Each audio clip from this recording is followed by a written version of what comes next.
Just 3 days left in 2009. Time to look at the trends that could impact all of our lives in 2010. My next guest is Gerald Celente. He is director and founder of the Trends Research Institute, the perfect guy to have. And he prides himself on a strong track record of accurate predictions which help his corporate clients make critical decisions. His company has a list of the top trends of 2010. Jerry, let's start with, well, first of all, Panic of 2008. You were spot on in the Panic of 2008. You talk about the crash of 2010. What's that about? Well, all this bailout and stimulus is going to be running out. We had the cash for clunkers. We've had all this real estate boost with the tax credits. We've had the stimulus. We had TARP. The money chain's running out. And it's global, by the way. $5.5 trillion worth of money has been dumped into the system to pump it up after the market collapsed in March of 2009. So after that money's spent, you think we're going to go right back to where we were? Going back to where we were, and worse, because now you have all this debt piled on top of it. You can't print phantom money out of thin air, backed by nothing and producing practically nothing without destroying the economy. Well, you pay for it with inflation. Exactly. So how much or inflation devaluation. Maybe devaluation. The same thing. It has the same effect on the currency. It means we are going to be, the money we have in our pocket will buy a lot less. You got it. So how much less? How about, are you talking hyperinflation, 1,000% a year? Maybe start at 40% less. 40%. And that's what we're looking at. Well, what is that going to lead to in our society? The greatest depression that's coming along the line. Go back to the Great Depression. I'll tell you why it's worse. Back then, the government had trade surpluses. We had balanced trade. We didn't have negative. We were in the positive. The consumer wasn't $14 trillion worth of debt.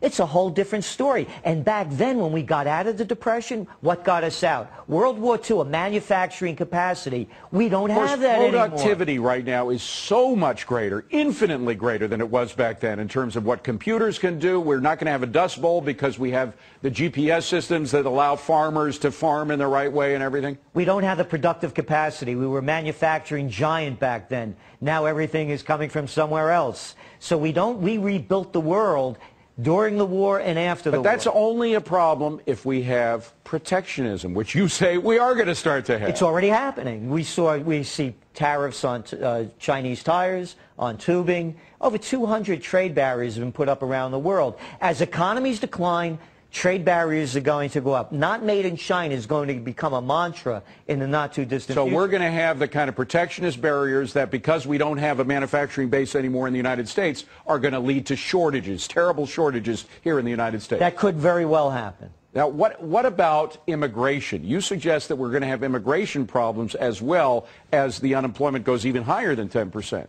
Again, a global issue, whether it's Italy, Spain, you name the country, the U.S., here's the numbers. It took 100,000 years to put 1.5 billion people on the planet in 1900. We've added 5 billion people. So during times of economic boom, you bring in cheap labor.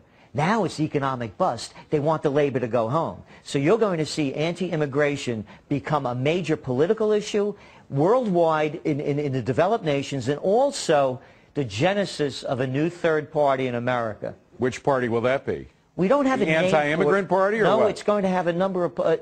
We saw it with the tax protests. That's another element of the. That's a libertarian movement, not necessarily affiliated though with the anti-immigration sentiment. It's again, there's many different elements tied into it. It's anti-immigration. It's protectionism.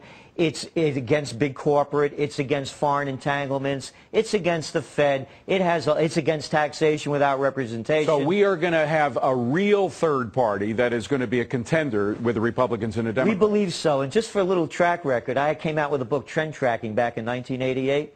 I had forecast a new third party, and for some reason I mentioned Ross Perot. We're looking at that same kind of atmosphere, but juiced up to a much higher level, and now the internet makes it possible to happen. Gerald Celente, good to see you, Gerald. Thanks for being here. Appreciate it.